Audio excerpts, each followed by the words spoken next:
Hey everybody, welcome back to another episode of Purpose and Chai Conversations, the podcast. It's been a minute, it's been a long minute. I was wondering on what to say when we started about why it's been so long, and the only thing that could come to mind was life happened. And I was like, let me just have you say if that's proper to say.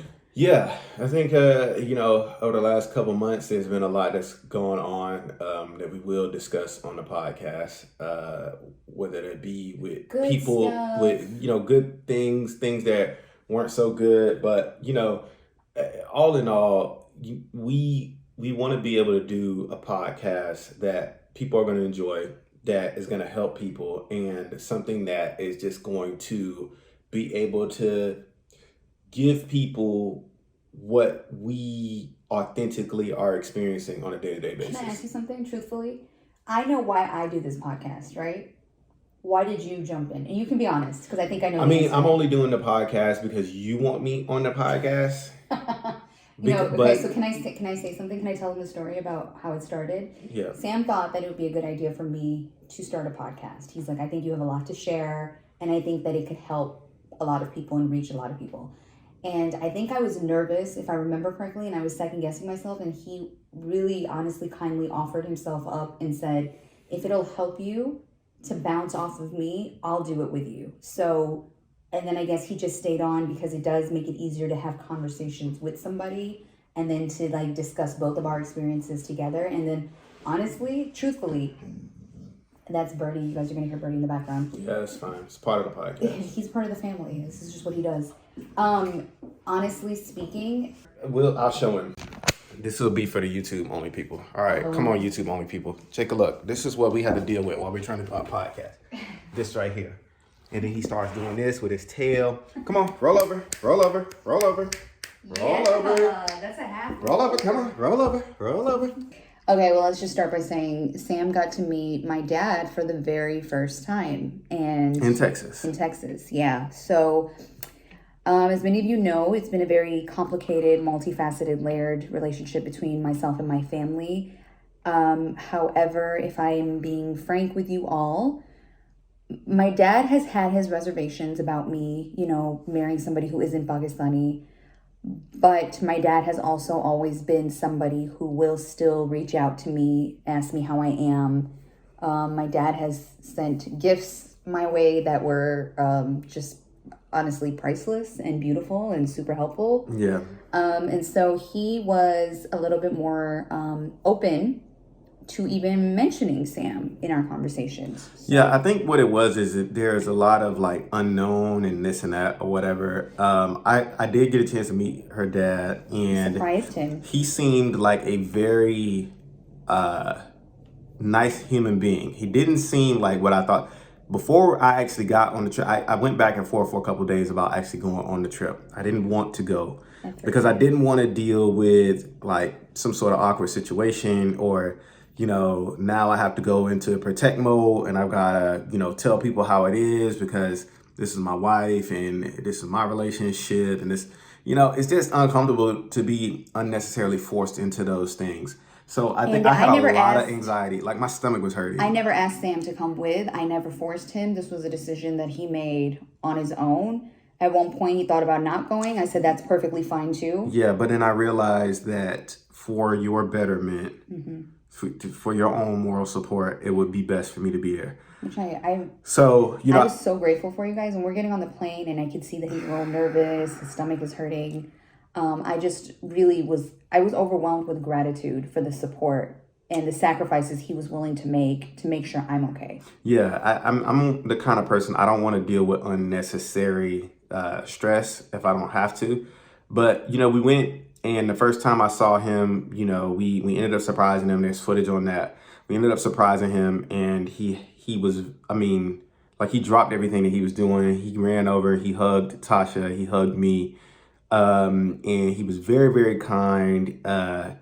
He wanted us to stay at their house and everything like that. Which we didn't. We stayed at a hotel. Yeah, we stayed at a hotel. Boundaries are very important. Yeah, so we ended up staying at a hotel. We got a chance to see Tasha's brother again.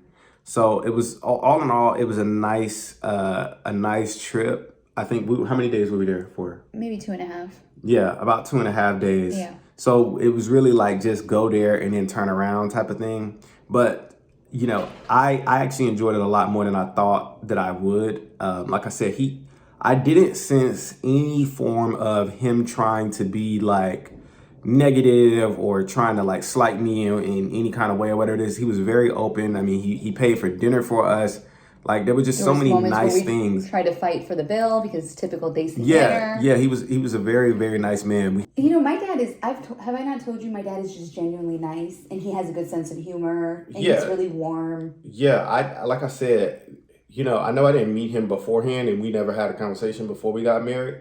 But when I met him, I did not.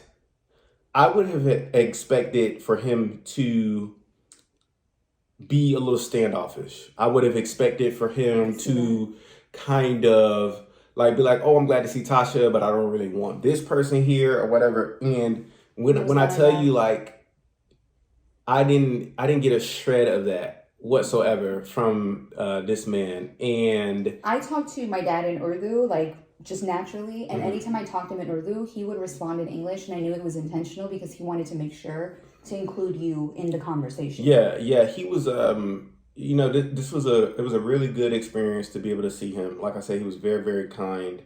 He tried to go above and beyond. To make sure that he was nice. We were on our very last day. I got a notification on my phone that I had received some funds, and I'm like, "Who's sending me money?"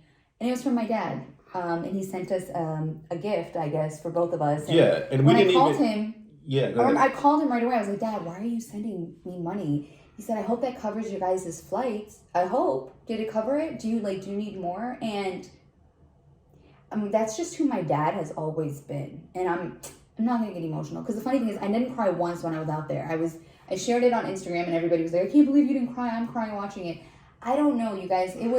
I'll do a separate video for my YouTube to share what I felt on my own with you guys because it's so much that happened at one time for me emotionally, internally, that I really want to share with you guys. But that's just who my dad is. And sometimes, I mean, I get it. Sometimes they can be happy tears, but other times it can just be happy.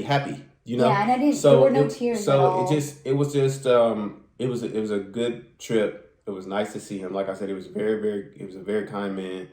And did you see me and him? Yeah. I mean, we sat down. We had a Pakistani meal. That was really good. Anybody out there that is not Desi, if you haven't tried Nahari, fire.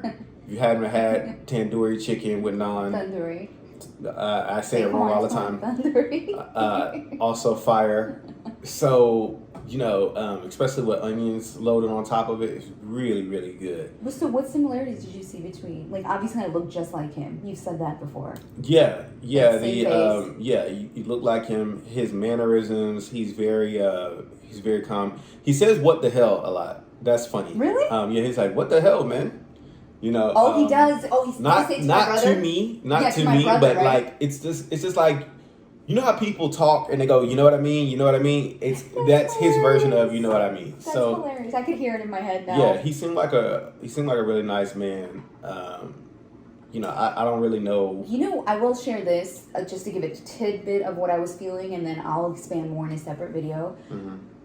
I wasn't allowed to date growing up, obviously, right? We grew up in a Muslim household. That's not a thing. So I never brought a guy around my family. Mm-hmm. So you were literally like it, right? And it was so, just like I was telling one of my oldest friends, it was an out-of-body experience for me, if that even makes any sense. Like I said, I'll expand more in a different video. But you said to me, "I'm glad I came." I remember you saying that afterwards. Because you said it was not what I thought at all. It was so much better than what I had expected of it, to go. And, so. I think all in all, we had a great time on the trip. I'm glad Tasha got a chance to see her dad. Yeah, I know years. that's an important thing for people to be able to have that kind of relationship if you have that with your parents. But, I don't have a single bad thing to say about our experience going out there. I thought it was a trip well worth it. But with that, I think that is a good point to end it on. Thank you guys so much for tuning into the podcast. If you haven't subscribed on YouTube, please subscribe on YouTube. We are also on Apple Podcasts, Spotify, all major streaming platforms. So make sure to subscribe and hit that like button. And we have a lot to share this season, so don't miss it. Make sure you tune in. There's been a lot of growth, a lot of experiences had for us in the last year, and we can't wait to unpack it and share it with all of you. And anything else you want to add before we? No, I think that's it. Right, you guys. Thank you so much, As everyone, always, for listening. I'm wishing you well on your journey. Take care.